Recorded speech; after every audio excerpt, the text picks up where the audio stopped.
my niche was crazy need for speed, Right. hand-eye coordination, and things Yep. like that. And that's kind of how I got started racing. Yeah, that was your reputation. You were known for that.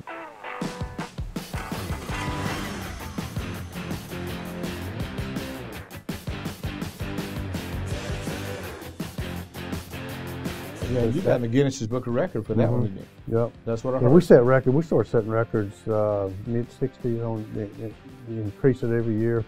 And when somebody slipped in one year and beat my record like 2 or 3 miles an hour, I couldn't sleep or eat for months and months.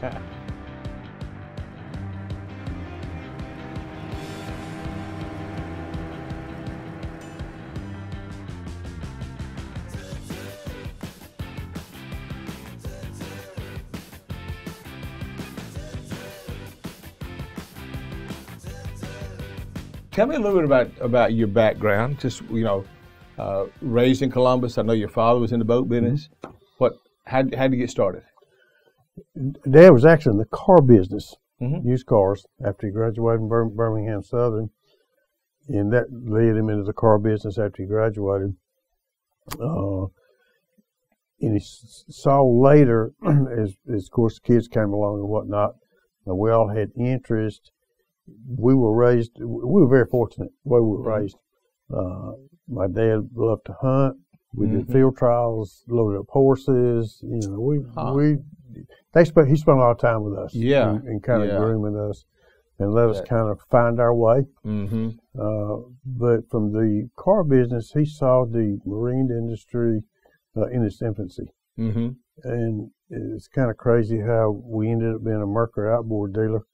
And of course, we were young and crazy. I mean, we were middle school, maybe high school. But he bought 3 different types of boats, 3 different brands of motors. And whichever one we didn't tear up was the one he went after for the dealership. Yes, he did his research by letting us the kids do it. Yeah.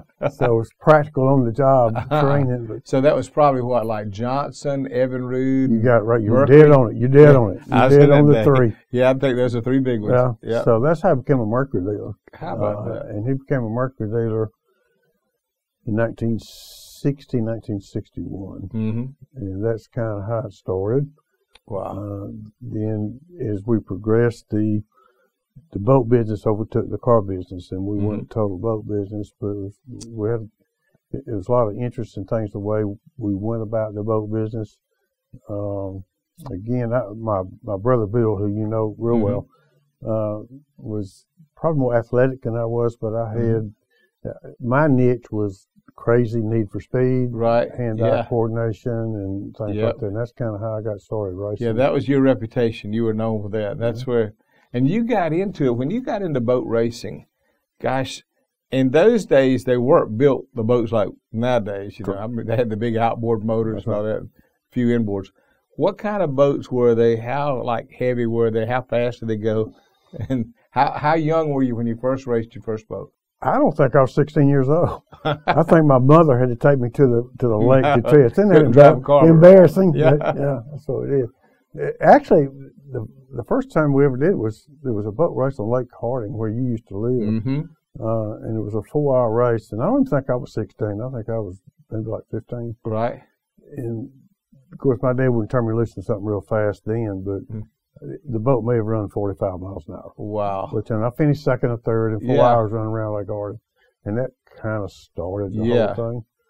Yeah. And I think my dad saw the interest that I had in it. And of course, as a parent, you want your children to succeed and give them the tools to do that, which we were very fortunate. Our dad did that. You were blessed with good family, and y'all are all close. That's what I love about that. I've never heard you speak about your family that you didn't speak honorably about every one of them, brothers, sisters, and all that.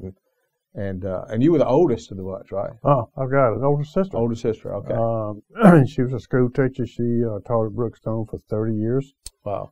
We kid her. We think she was adopted. She was too direct, and she got those kids ready for college. And then I was a second, and then Val, my younger sister, which you know, Gordy. Yep, awesome. And then Bill was the youngest. Yep. And Bill is the owner of Realtree. He got in the hunting side and did well. You did the fishing and the boat racing. Correct. Now let me ask you on the boat racing. When I was 16 years old, 15, 16, Eufaula, Alabama was like the bass fishing capital. They had an annual boat race. Mm-hmm. And of all the names that they had that were big name celebrities that came in, you'd always hear, they're having the races this year and Butch Jordan's coming. And you had already built a reputation by then. And by that time, those boats were going to nearly 100 miles an hour then, weren't they? Yep. I got connected in with Paul Allison, who built the Allison Craft boats. Okay. And my dad was instrumental in that. He saw them and introduced us. And Paul had his favorite drivers then. And I'm a punk kid, 16 years old or whatever. Yeah. And he kind of took me under his wing. I spent more time probably in Knoxville, Tennessee, Maryville, Tennessee, and I did at home during the summer. Mm-hmm. But he took me under his wing. And he's probably the smartest guy I've ever known. How about and that? I mean that against nobody. Yeah, that's right. Yeah. He had a 6th grade education. Had more practical sense than anybody I ever met. Yeah. We designed boats in his driveway with sticks and dirt, and until all hours of night, just talking about. So he just had an engineer in mind. He was unbelievable. Wow. And he could watch a boat run, and he could tell you within a half a mile per hour how fast it was running. How about he was just uncanny. How about now, did y'all go by seconds around the laps, or did y'all go by just speed? Nowadays I know in racing they do by seconds and timing. We were bumping and grinding and rubbing on each other. Yeah, it was. Of course, you had records. How fast. Maybe it was a mile course, a mile and a half course, whatever. And you had records to shoot for. Yeah, but it was you generally ran against 10, 12, 15 boats on a small course. And the more those boats, people don't realize that's raising the water. So I know a little bit. When the more that water gets choppy and all those waves and all this stuff you've done on it, the harder it is to control that boat, isn't it? It is. Yeah. And it changes every lap. It just depends on the weather, depends on wind, depends on boat traffic. Yeah. We ran in some protected areas that you could let it all hang out. Mm-hmm. But then there's other times you had to be on your P's and Q's. You had to stay focused. Yeah. And you had to think way ahead. You had to figure nearly the next lap and watching traffic and whatnot of what the water's going to do. Wow. Now, and wrecks were easy to happen out there on the things, weren't they? And you had some, didn't you? I hurt today because of it. No. But I probably crashed 10, 15 times. Gosh. Thrown out, flipped, whatever. Now, and you wore a helmet, right? And back then you built the cockpit so it was a tearaway. Yeah. And your knees wouldn't catch a dash or anything. You designed to throw you out of it. Yeah. So you just ejected. And we had a big heavy life jacket and a helmet. Of course, kill switches if it. Now you did have wasn't it 2 bad wrecks that? Tell me about that one. Yeah. I had one when I was running with Paul Allison. We went from V-bottom to tunnel boats. And the year I stayed out, after I set the world record in 1969, took the first V-bottom ever recorded over 100. Wow. In 1969, 101,695. Yeah, you got in the Guinness Book of Record for that one, didn't you? Yep. That's what I heard. We set record. We started setting records mid-60s increase it every year. When somebody slipped in one year and beat my record 2 or 3 miles an hour, I couldn't sleep or eat for months and months. We had to go back and do this. And finally, we broke 100 in 1969. I couldn't back it up as a 2-way average. You had to run half a mile one way and then back through the trap the other way. And it stayed right around that 99 figure, and that just ate me alive. God. So we went back about 3 or 4 months later and set that world record. Wow. 101. It was an average 2-way average. Gosh. Now, when you wrecked, didn't you break every bone in your body at one time? Yeah, I got thrown out of numerous V-bottoms over the years, and then I stayed out a year after I set the world record. Quit while you're on top and all that kind of stuff. And I was getting pressure from the parents. And, you need to back off, son. Well, I did. Yeah. It lasted for about a year. Yeah. And it's back in Eufaula in your old neighborhood. Yep. Somebody called me, well, I need somebody to drive my boat in the Nationals. Well, okay. Yeah. So I went and won the Nationals again. How about that? It just started all over. Then we transitioned into tunnel boats. And tunnel boats is a whole other animal. Now, I thought I tore up equipment in the V-bottoms. I barrel rolled. I blew sides out of the sides of boats. And now, what's the difference in the tunnel boat? The V bottom, then I'm guessing it's just like a straight V. But the tunnel boats, how? It's like they run the premise of an airplane wing, and it's a tunnel. You sit on top of it, for something called cockpit, and the top of it's designed like an airplane wing, so it raises, it sucks up, and all that's got to figure out from the tunnel, the dimensions of the bottom, the deck, and all that. Yeah. But the worst one I had was I had a boat that run. It was good for a sprint boat. 107, 108 was about where it was comfortable. Wow. I say comfortable where it was designed. Yeah. We went to Jacksonville, Florida in the winter. We always went down there to run because we had cabin fever. Tank were over Labor Day. Right. So we loaded up and went down there. And Mercury sent me a motor that was really, really hot. And I took it up here to Lake Oliver, believe it or not, in December. Is that crazy? Freezing cold, yeah. Freezing cold. And I set it up and went up the lake, and I came back to the guys waiting on the trailer, and I said, do not touch it. That's the fastest this boat's ever been. It's running 117, 118. Wow. Designed to run 107. Gosh. So we loaded up and went to Jacksonville. Country bumpkins come to town, win the race. But I was leading the race, and I blew over backwards, running probably 117, 118. Good night. And it broke, dislocated my knee, nearly lost that left leg. Broke all my ribs up one side, and 2 or 3 triple ribs were broken in several places. Gosh. So they took me, I was on crutches for 6 months. Wow.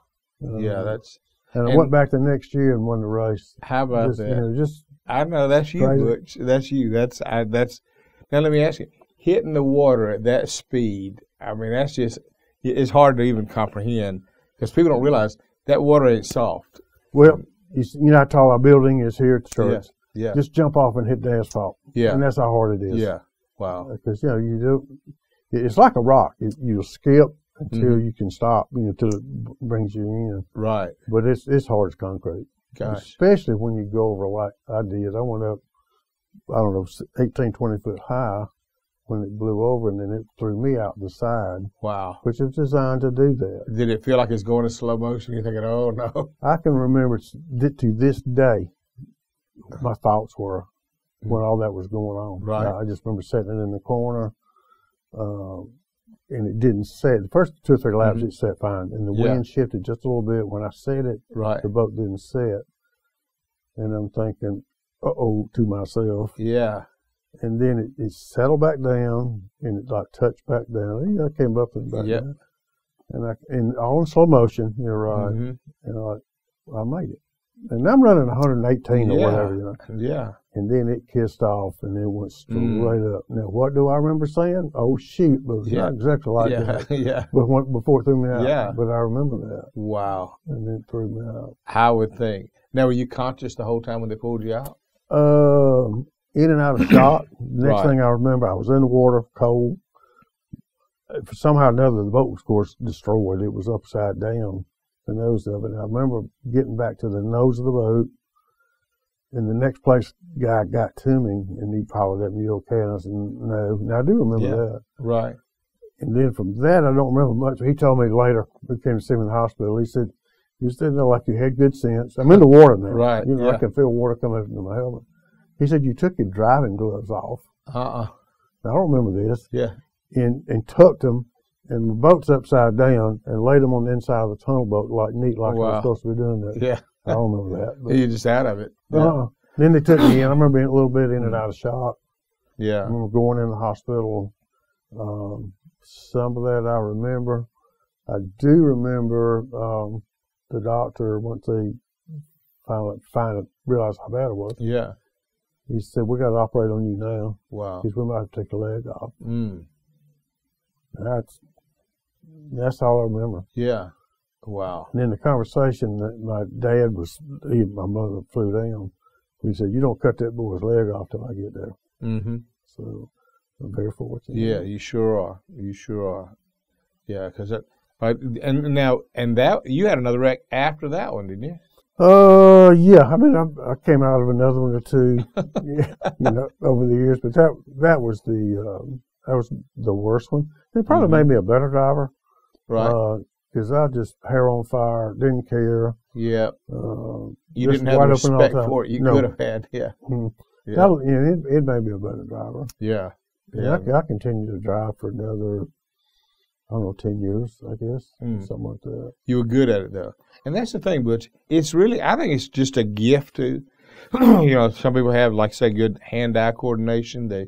They're just more gifted. They don't have to stop and think and process it all. And when you're in a crisis, you want that kind of person at least behind the wheel. Right. And so, yeah, and you're right. I developed it. I had it, I guess, from the get-go. But the more you run, the more you do, the better you get at it. And I guess that was just my gift. That's just what I like to do. I think back numerous times that you remember Brooke, my youngest, awesome girl. Yep. Well, she and her husband great guy, lives in Colorado. Yeah. And we were out visiting a few years ago, and you got to ski out there, as you know, or enjoy the snow. That's true. And I was asking myself, why do you snowboard? Because that's, why. And her husband does too. And she says, if I can't do it right and do it good, I'm not going to do it. Yeah. Yeah, that's true. And that's you. She got that from Dad for sure. I've honestly said Butch Jordan has got more energy, more passion. I mean, I respect you more than you know. I promise you. Just the kind of guy. If I got to go to battle, I want you with me. I'd rather have one Butch Jordan than 10 other people. And so, you're just a man's man in every way. Appreciate it. I know. Now let me ask you this: when you were racing boats back there, and even using boats for fishing, what was the best boat that you liked? Bass boat, or you talking bass about? Boat. There's a lot of good ones out there. The one that suited me and the way I fished was Allison. Allison Craft built one. It was more of a go fast. You fished in it okay, but it was they were light, weren't they? They were. Not the best in rough water. I fished in the Bullet, and I think that's what you fished with me in. Yep. I liked the layout of it. Yep, and I liked it. Ran across rough water better. And back then when you fished with me, you hear this 100 miles an hour. These guys ain't running that, but they legit run 80 loaded to go fishing. Yeah, that Bullet was a fast boat. And it was a good fishing boat. Top of the water. Yeah, it had a lot of platform, a lot of deck on top of it. It did. And so so I got that Nitro. I bought a Nitro Savage from you. You did? When you owned the dealership, and that was a great boat. For rough water, it was great. For speed, it was great. And it did good until it burned up. That's another story. That's right. I know. Now, you also, when you ran the boat marine, being in business there, because we have a lot of business folks that listen as well, a lot of people just want to get in business, and they just think, if I get into business, I don't have a boss. So, I'll be able to just do what I want, come and go what I want, and life will be fun and money flows in. And they don't realize when they get into business, you really do more work than you would if you had a boss. And that it's really hard if you're going to make it, it's a lot harder than you think. But business has a lot of common sense too. Tell me about when you got into business. How was the customer to you? Because y'all had good customer service, but what did you think about how you treat the? It comes from my dad. Yeah. I patterned a lot of what I did, what I learned from him, and he was about customer service. He was very innovative. Right. And when I transitioned into it, one of the hardest things I had to do, I was 20 years old, I guess, 21, whatever. But I don't mean this ugly. I had forgotten more at that age about boats than what most folks ever know. Yeah, yeah. And it was hard for me to relate to as being 20 to somebody 40, 50 years old. Yeah. Like, what's this punk kid know? But as I got older, it's just things that I learned. Yeah. And a lot of that I picked up from my dad. Yeah, you're good with people. I noticed. And speaking of that, when it comes even to sales, because sometimes salespeople, some can push too hard, some can not push enough. What's the art of selling? I'm going to think about that. And I guess just because it more comes natural than an art per se to me. I try to put myself in that person's position. Right. I try to put myself in what their needs are. And I've laughed around here that I can talk to somebody, and I do it just from natural. Yeah. By the time if I catch somebody here at the church, and I take them downstairs to take them to show them the nursery or whatever, right, I can fill out a credit application by the time I get there. Yeah. Because it's just questions that I just naturally ask. Right. Not finances. Yeah. I try to put myself in their position. I try to look at it through their eyes. Right. And I try to find common ground.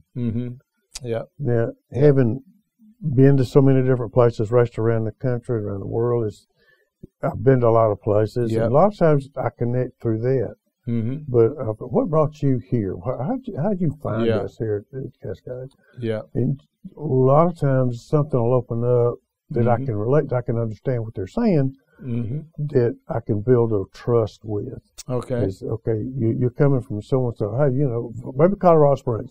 Hey, I got a daughter that lives in Colorado. It's just trying to find some commonality works for me. Yeah. And then it's building that trust and relationship. So you make a connection with them first. And it's more about that thing about they got to be sold on you before they're sold on the product. You got to at least, They got to show my care. Yeah. But maybe it's right or wrong. I don't know. I just like to find commonality. Yeah. That we can talk about things and then they start feeling comfortable with me. And even if they're not, even if they don't buy at that time, you're willing to say, okay, instead of pushing them, if I'll befriend them, they may come back later and think about it or whatever. Yeah. So, and there's a lot of emphasis put in the selling business that you want to close them when they're there. You do. That's just because it's harder to get them back in once they've left that showroom. Right. So there's a point to push and then don't go too far. Yeah. Yeah. And it's just finding that balance. Don't you like that kind that comes in knowing what they want and they just want to buy? Yeah, they're few and far between. But but it's like a shoe salesman. If that's elementary, I guess. Yeah. You got to know what size shoe, what size right. foot they got. Yeah, what it's going to fit. And then what their needs are, if they want something stylish or whatever. It's just getting that need for what they want. It's like I got that pontoon boat one time, kept it one day. Got a pontoon boat from in. The next night, we were going down, I think, 4th of July, and all these boats were passing me. And Debbie said, they're all passing you. Which side do you get over on? I said, I don't know. I've never been passed before. I said, I'm going to trade this back in tomorrow and get some with speed. And so, I'm going to bring back a memory to you. When I first started coming to Cascade, we did. I tried to come in under the radar. Right. That's going to be hard. That was hard. I sat in the back. Yep. And in your sermon, in your service, and again, I'm thinking nobody knows I'm there but my wife is right. You were saying that how it came up, I don't know, but you did. That somehow or another, God showed you need to buy a boat because Butch Jordan's here. And I thought, what? Are you serious? Yeah. So thank you for that. Yeah, I did. I bought from you. I appreciated it. Wore it out. Literally wore it out. And we had good fishing trips together too as well. We did. And that's enjoyed all of them. Yeah. All right, now let me ask this on business. How about employees? Was it? I found for me the hardest thing I ever did was because I believe the best in people. I just hire a lot of folks, and some of them were great, but some. You didn't know what you got until you got them. Was that a challenge for you when you were running business? It is, and I think that's a challenge today. I know maybe it's worse today. A lot of folks don't want to work. Yeah. They want handouts or whatever. Yeah. But I always go through a training period because I was very fortunate. I had some mechanics and technicians that they were with me for 18, 20 years. But it's just treating them fairly and send them to the best schools I could send them to. Yeah. Trying to find their specialty, be inboard motors, outboard motors. Yeah. And those guys I didn't have a hard time with because I found them early. One of them came to work for us. In fact, he was on my pit crew. came out of Jordan High School, came out of the vocational. How about that? I think we're the only job he ever had. Yeah. So it's trying to find those type folks. You find out real quick who's the team player and who's not. Yeah. It's a 90-day trial. You're out of here. Yeah. I mean, love you, but you're out of here. Now, probably wasn't as tactful then as I would be now. Yeah. But it's hard to find good folks that want to work. And I lived and breathed it. I expected that. That's from my right. Folks. Yeah.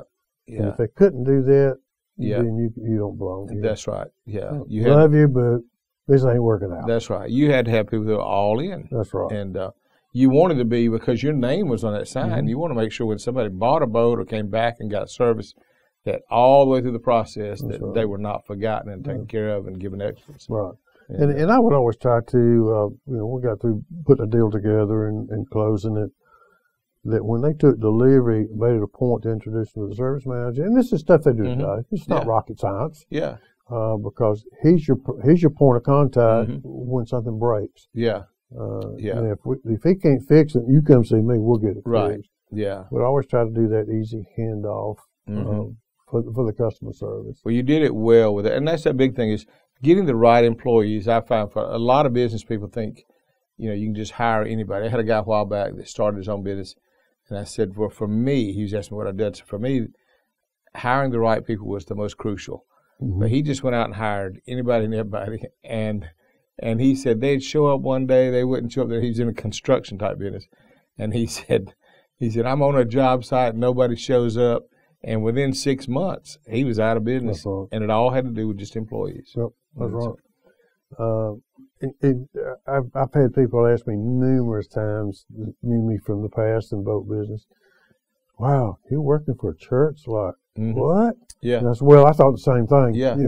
Yeah. I shouldn't be here, but I've enjoyed it. But the customer service is the key. It is, and this is the success or failure of any business.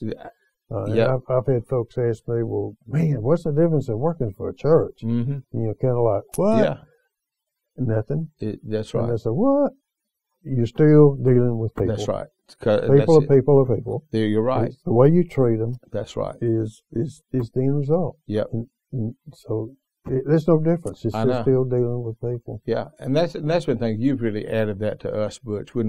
There came a time when you were out of the boat business. You could retire then. You passed the racing business, and everybody in town knew you.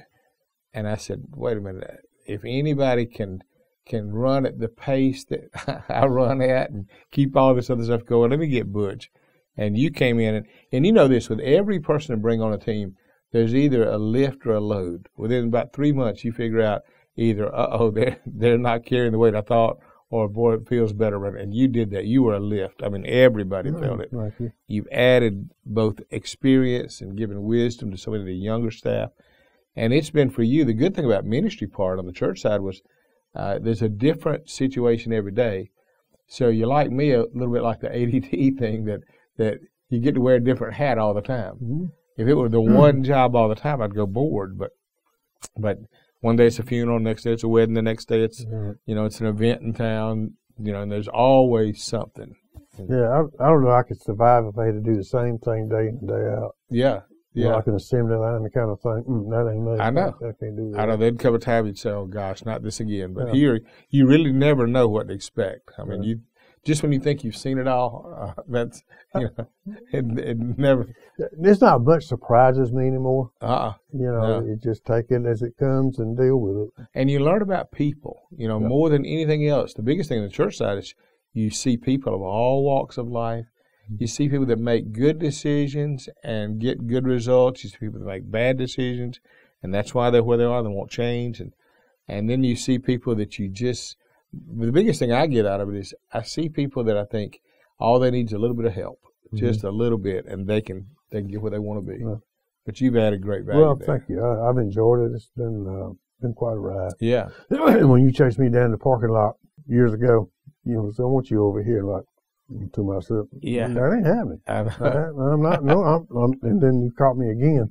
Yeah. Well, I want you over here. Like, nah, you know, you stopped me on a Saturday when we first started Saturday night service, and I think I still at Bill Hurd. And you said, you haven't talked to me. I said, well, I really ain't got anything to say, because I'm good volunteering, I'm fine. And you asked me, well, what's the problem? I told you what it was, and he said, Debbie called that shop. Yeah. I don't know that I'm supposed to be. Yeah. I really don't. But thank you for that. Yeah. Oh, it's been the best thing for me, Butch.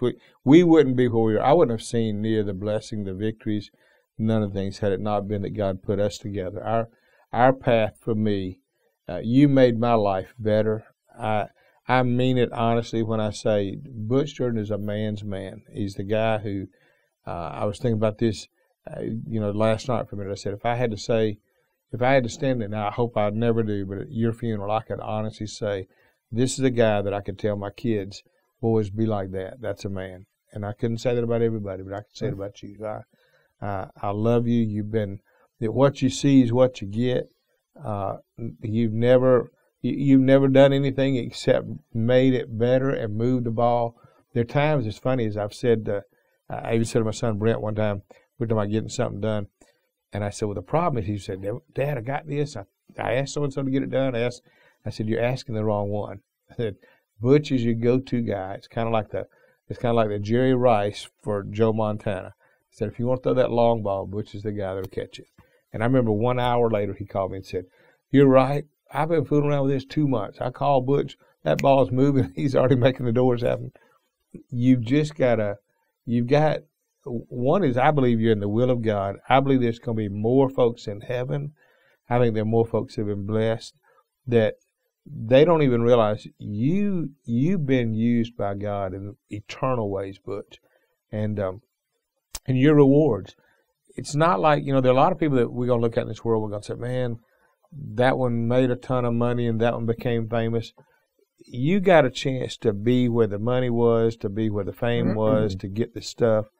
But what you're doing now has been helping so many people in the things that really matter. And so I can't say enough good about you.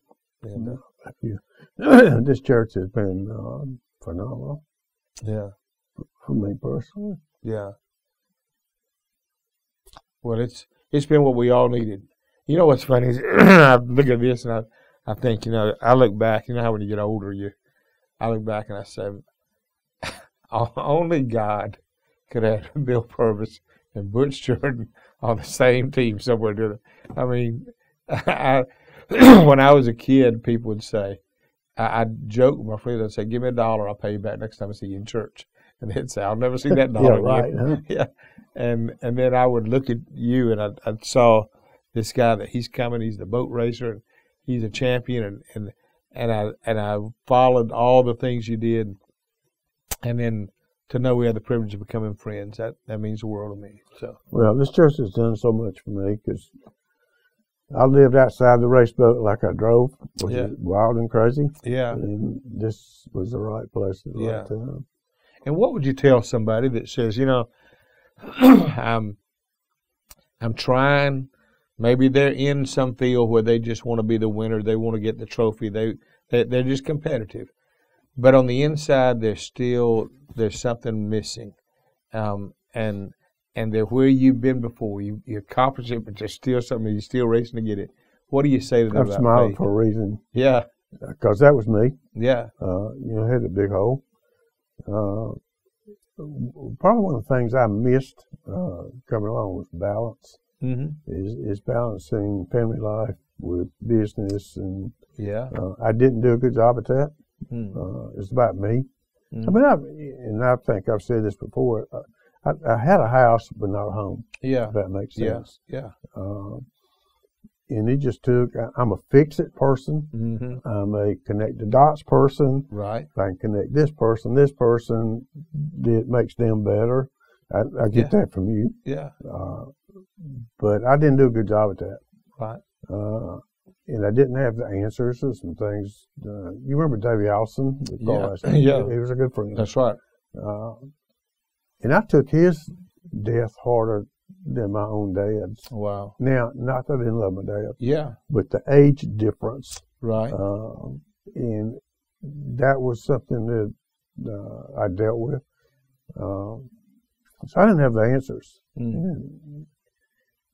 Thank goodness Cascade came along, you came along, and that changed. I was going to bust hell wide open. Mm.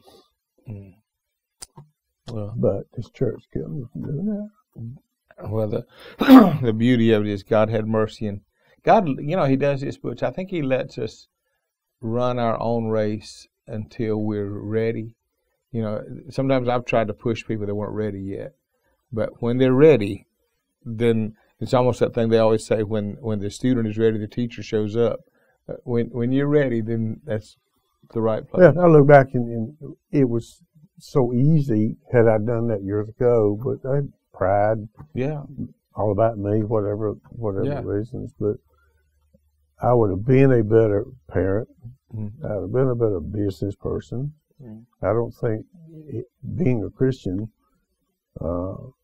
would have hurt me, to help me, if anything. Even boat racing, even what I like to do. Yeah. I always thought I had to be the macho guy. I don't need that. Mm-hmm. Wrong. I did need that, but it would have made me a better person. Yeah. And it has. It's made me a better person. If you told me, well, when you hired me, that I'd be raising a grandchild, I don't think so. Yeah. Wrong. I know. So God gets you ready for things. Yeah. Did a fabulous job there, too. A granddaughter named Katie that you took in. What age was she when you took her in? She was 5. Wow. And you'd already raised 2 girls, so now you're starting all over. Mm-hmm. And she's off in college now. But during those years, I watched you kind of get a renewed life. It was like, I've got this girl, I'm taking her to volleyball practice. She grew up beautiful, great head on her shoulder, but she had the height and athleticism to be able to do what she's called to do. Mm-hmm. And you just jumped in there like you would have thought that was your first and only born child. Yeah.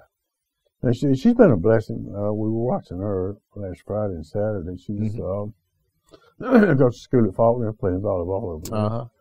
But God gets you ready. And I'm saying in my case, God gets you ready for different things. Yeah. And I didn't know it at the time. Brooke, our youngest, was very athletic. She went to Glenwood and cheered.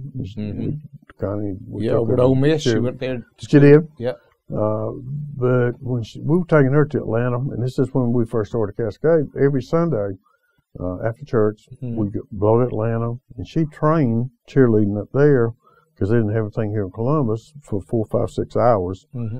And kind of started going to movies. Mm. So that started becoming our date night, which I had neglected and didn't do for years. Mm. So there's kind of a process. And then when Katie came along, she, bless her heart, she didn't stand a chance. Yeah. As grandparents, you just do what you got to do. You should do. Well, you did it well. You've been a big encouragement to a lot of people that have had to take in children. I've even said, if we had to raise one of our grandchildren, I've said, if I could do it like Butch did, that'd be a big help because, you showed a lot of people how to. And that's what we learned. It's just what I was taught. Well, our mom and dad. Mm-hmm. I saw that with you and Debbie. Yeah. With your boys, y'all did a great job there. Well, but it was she wouldn't be where she is. Mm-hmm. She's got another year or 2 of college. Yeah. And as they get older, you never know fully. As they get older, then there'll come a time that they really appreciate. Mm-hmm. I listened to a story recently about a man who he had reached the top of the world, and his father suddenly showed up in his life, and he said, I want to meet him. He said, the father had been telling everybody that was my son, and he was famous now. And he sat down with him. He said, listen, I never saw you. He said, you left when I was 6 weeks old. Mm-hmm. He said, my grandfather raised me. So if there's anybody that I will respect and honor that was my father, it was my grandfather. And he said, I want to meet with him just to tell him that. And he said earlier, he said it was normal, but I never thought about it as much as all the sacrifices his grandfather made. But he said, now I realize I wouldn't be who I was had it not been for him. Mm-hmm. So there's an investment you're making that it'll get even more appreciated as the years go by. And she's changed her major, and she got a associate's at Austin State when she was up there in marketing. And it's not her per se, but she's changed her psychology. She went to counsel. Yeah. And I said, do better. Yeah, yeah. You've lived through so much of that. That's true. Yeah, I'll listen to somebody that's been there and done that. I know. Then somebody's never had a headache. They read the book. Right. I know. Well, Butch, you've been wonderful. I thank you. Thanks for your time today. Well, it's an honor. Thank you for having me. Well, we're gonna have a joy, and I know everybody's gonna appreciate this. So thank you.